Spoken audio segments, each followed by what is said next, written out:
good day, good afternoon, good morning, and welcome back once again to this channel. Thank you so much for watching our videos. Thank you so much for your subscriptions. And if you're missing this channel for this first time, we're super excited to have you on our channel. This is Light Height International Education Service channel, and we are super excited to have you on our channel. So guys, do us a favor by clicking on the red subscribe button, turn on the notification bell. This will help you to get notified whenever and anytime we upload a new video. So guys, in today's video, we're basically going to teach you how to overcome that shyness that has often made you to, not get your visa on time, because you definitely shy. Of course, if you're shy, you agree with me that shyness will make you not to say anything when you're supposed to say something. It will make you to basically forget whatever is in your head, okay? So guys, we have you in mind, and that is why we brought this video. If you have a lifetime of shyness under your belt, you've probably heard of well-intentioned guidance like, oh, all you have to do is smile and say hello. Just go talk to them, they won't bite. Stop overthinking everything. This advice, of course, often comes from people who have little, if any, experience with shyness themselves. Chronic shyness goes beyond the brief feelings of uneasiness and nervousness most people experience in certain situations, like the first day of a new job or first time of going for a visa interview. And of course, truly, shy people tend to feel conscious and uncomfortable in most social situations. Maybe the thought of meeting new people leaves you shaky, sweaty, and even nauseous. You doubt that people have any interest in you, and during conversations, you worry what the other person thinks about you. In short, shyness isn't something you can cast off simply by pasting on a smile, okay? Shyness usually doesn't disappear in its own, but the 12 strategies below can help you to take steps toward feeling more comfortable around others and with yourself.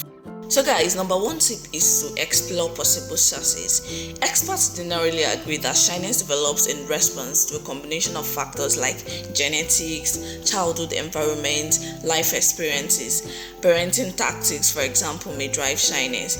If your parents overemphasize potential dangers, you might grow up approaching unknown people and situations with extreme caution and reserve. If your parents set strict rules around what you could and couldn't do, you might feel uncomfortable stepping beyond those limits even in adulthood, And of course, if your parents were shy and anxious themselves, you probably observed and eventually began to, model this response. Inability in your environment can also contribute, like moving often, experiencing bullying, living in an unsafe neighborhood, going through major family dynamic changes due to divorce or death. Any of these factors can actually have an impact on how you handle social interactions.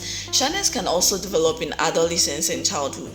If you face rejection from your peers or teachers and supervisors singled you out for criticism, it's only natural you might begin to feel, fear the possibility of similarly humiliating experiences in the future, of course.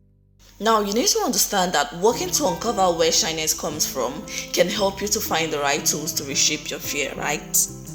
Then another tool is to actually determine whether it's shyness or something else that is doing you, okay?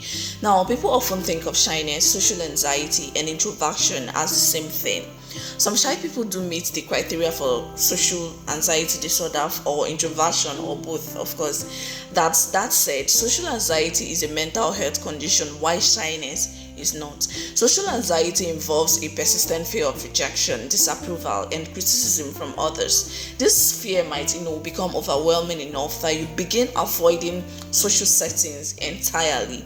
If you're shy, you might feel uncomfortable around new people at first, but find it easier to interact more when you get to know them. Shyness won't necessarily cause the intense distress that social anxiety does, right? Now, it's also possible that people, assume you're shy when you prefer your own company. Yeah.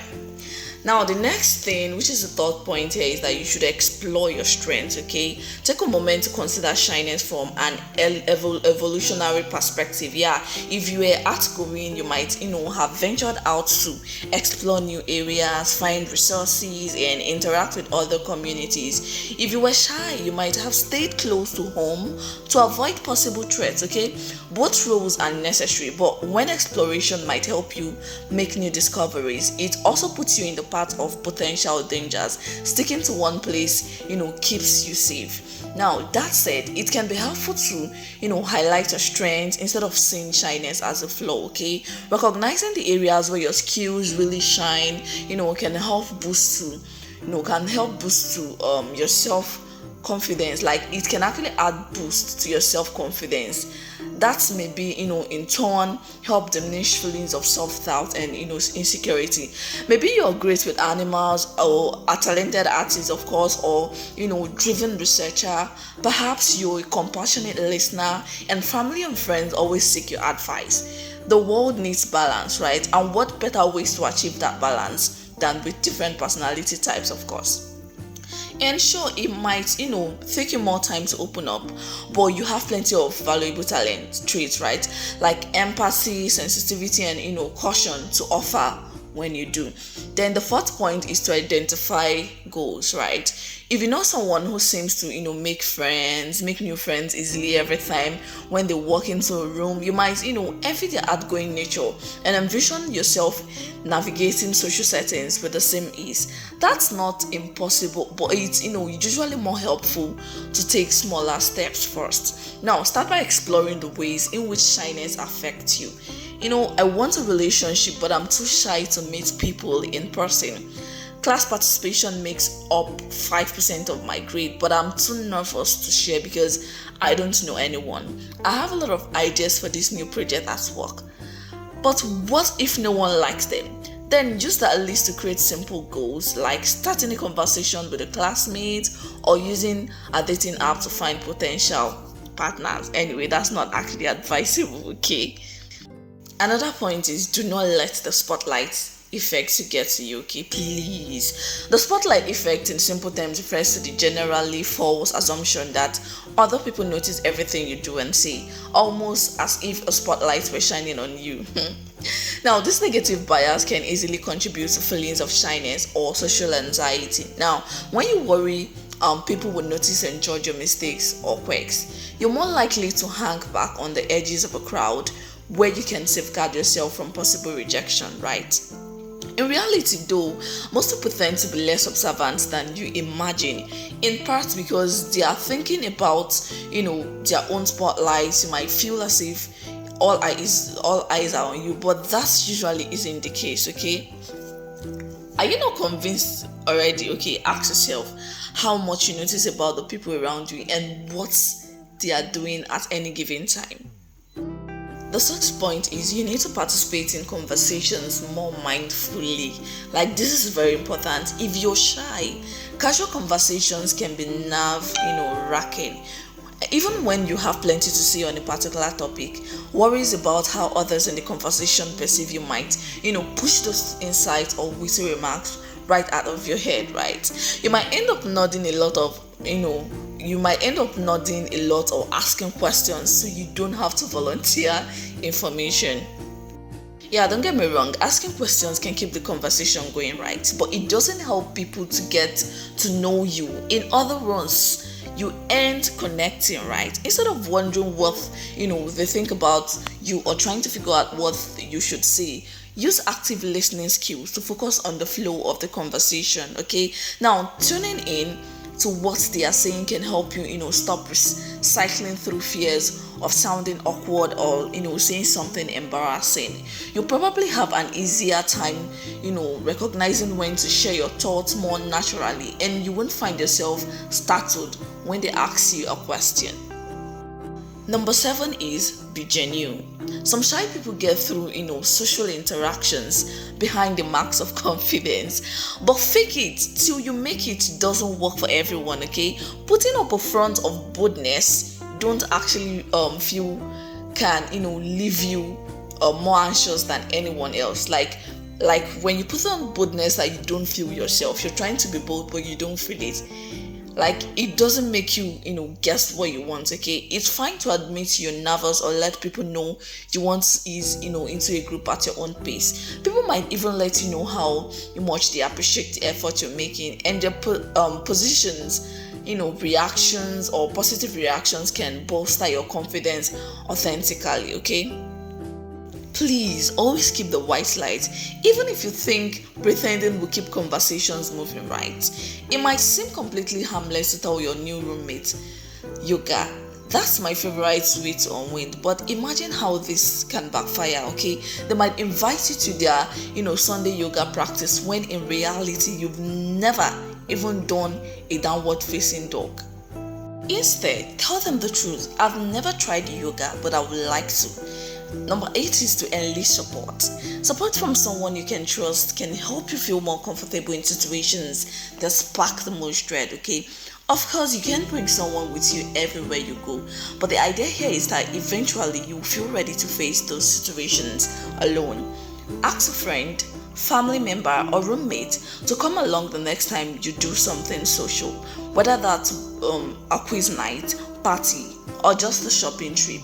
Their presence might offer enough reassurance that you have an easier time navigating interactions without stumbling over your words or forgetting what you wanted to say. Some people also find it helpful to, have some practice interactions with loved ones so they can get used to responding to positive comments, negative feedback, and everything between. And don't forget, interacting with loved ones is another helpful way to sharpen your communication skills. And of course, you need to realize that shyness has benefits, of course. So this brings us to the 9th point, which is recognize the benefits of shyness. So maybe you have a hard time opening up to new people right away, or you feel a little bit uneasy before you have to speak to someone new.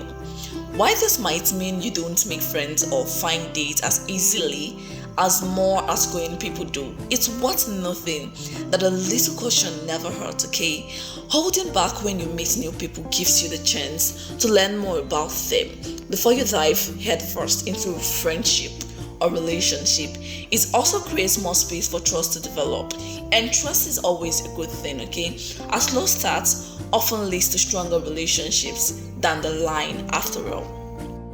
And number 10 is to accept yourself.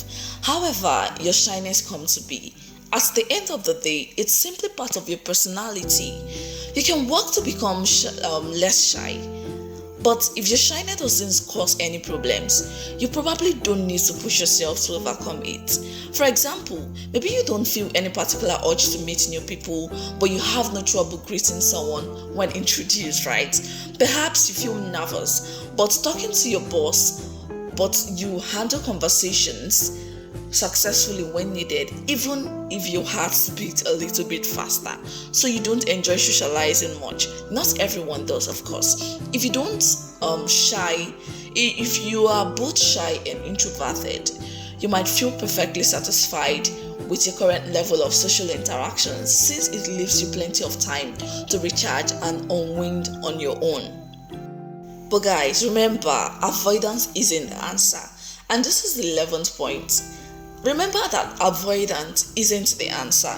Skipping out on social events entirely often feels a lot safer when trying your best to make friends and feeling right. Avoiding people might protect you from rejection, but the downside is that you might face loneliness instead.